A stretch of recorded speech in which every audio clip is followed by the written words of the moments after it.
Hi, everybody, and welcome to our latest episode of the Celebrity Soft Pants Stitchin'. I am Pam from the Stitch TV show. I'm joined by my co-host, Lynn. Hi, everyone. Very excited to be joined by the fabulous Mickey Depre. Hello. So, Mickey, why don't you tell us a little bit about who you are, what you do in the quilting world? Well, let's see. Who am I? I'm a quilter. And I am both an art quilter and a traditional quilter. In fact, I have a saying that there is enough fabric in the stash to do both. And I joined the quilting scene almost 20 years ago. That's a little scary to, wrap your head around that one. And I kind of made my mark early on in the art quilting scene, but I always made both traditional and art quilts. It's just that wasn't what I was known for. And then I came up with the idea of piece texies about 5.5, 6 years ago, and that flipped my world around. And now I'm kind of known in the traditional venue of quilting, but I still do both. That's who I am. I don't know. I am well, I can tell you a little more personally if that's what you're looking for. All right. I am a born and bred Chicagoan.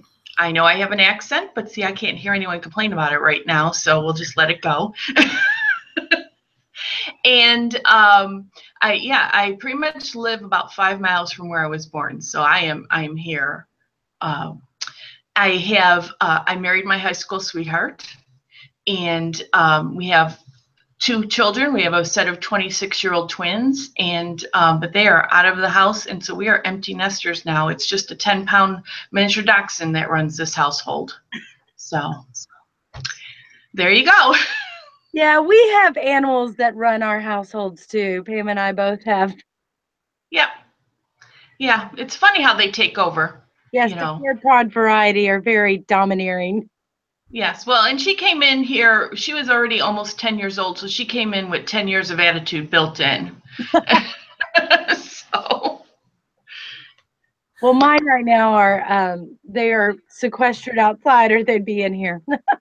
Oh, see, Molly is sleeping on the couch pretty much to my left. So you may hear her snore. Now, okay, so tell us, what are you currently working on or designing, or what's the new thing? Well, I do have a big super secret project that I'm working on.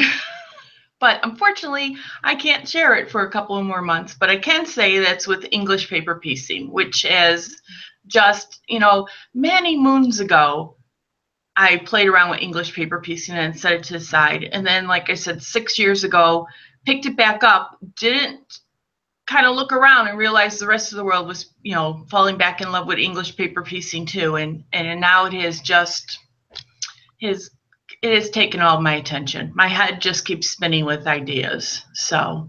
Well, it is so popular. I mean, everybody's doing it. Well, I think that a lot of it has to do with, that and hand piecing. I love to hand piece, as, you can see.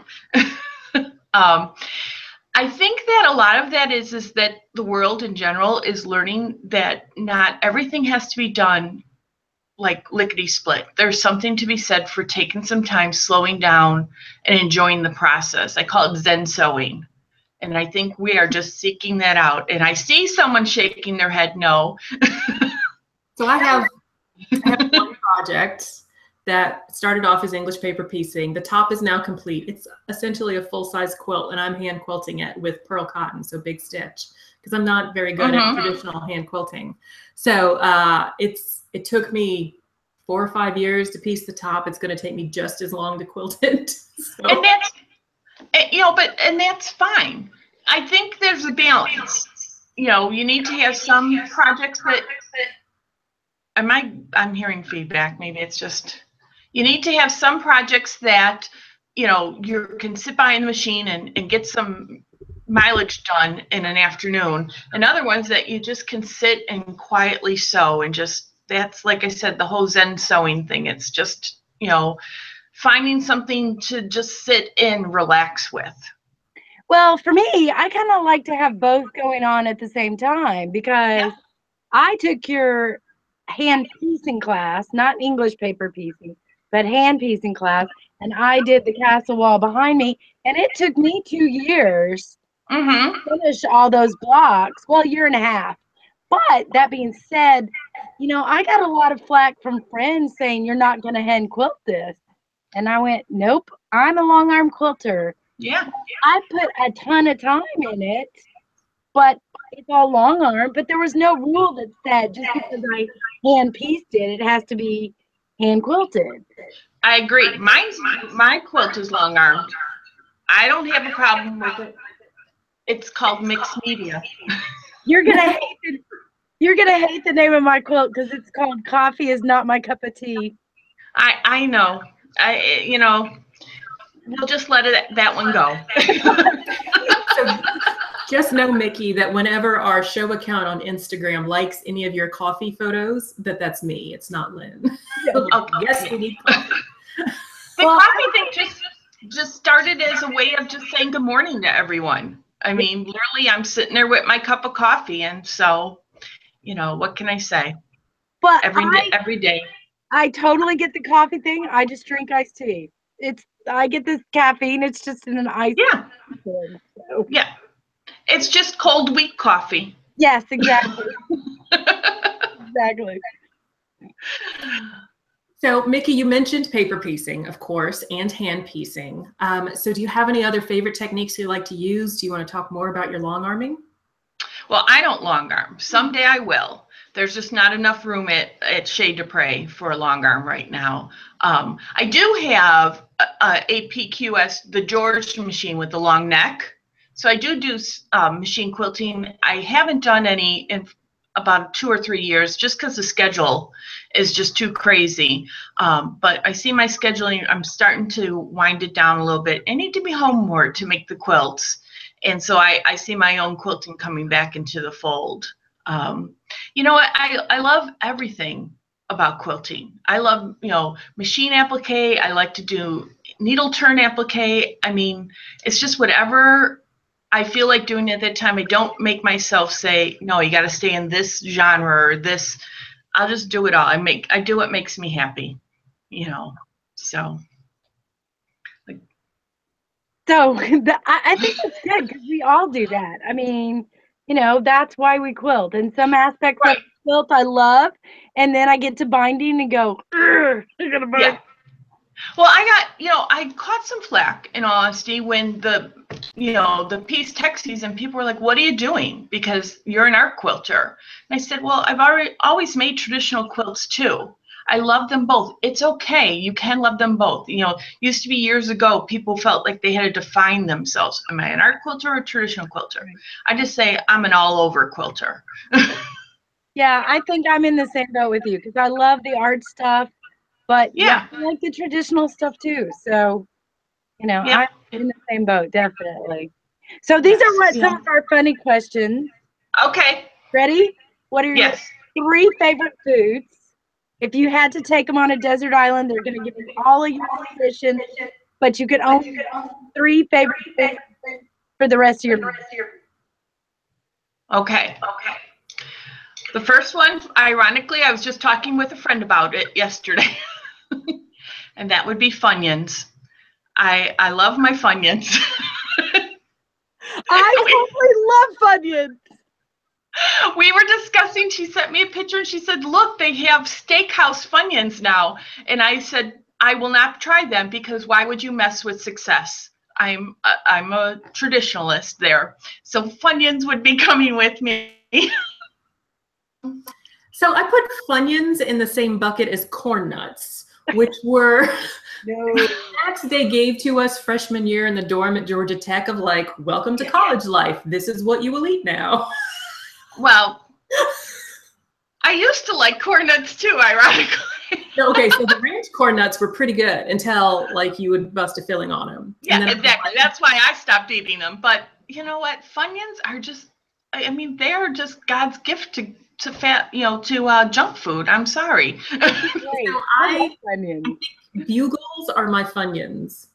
Okay, well, they're Funyun wannabes. I'm with Mickey. They're fun wannabes.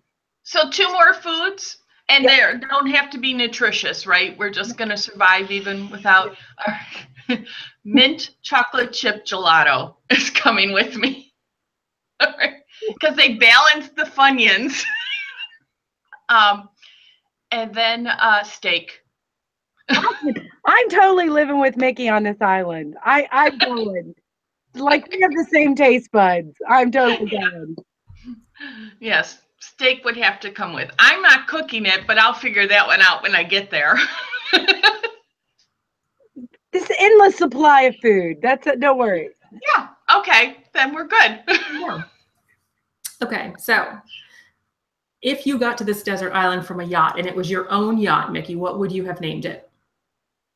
It's my own yacht. And Yes. it's getting me to this deserted island eventually. Well, here's the sarcasm in me. I would name it Soon to Sink. Because if we're going to, well, I guess I wouldn't know it beforehand. So maybe hope not to sink and then would just cross it out and make it soon. I don't know. It's going to sink if I'm behind the wheel because I have no idea how to even handle a boat. All right, so.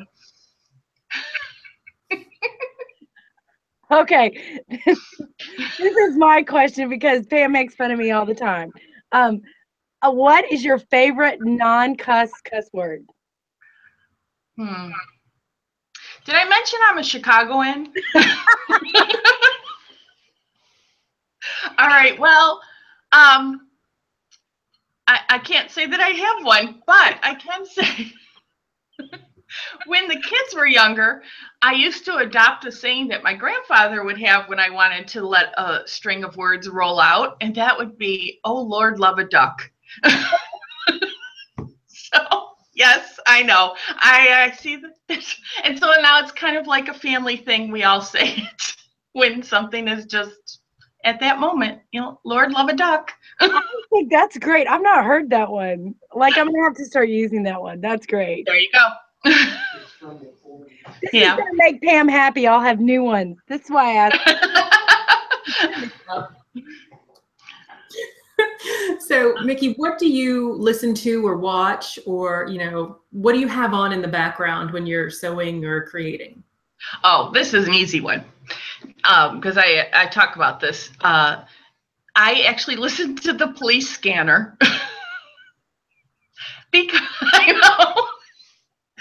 because I am in Chicago and I have an uncle who got me hooked on the police scanner about 25 years ago.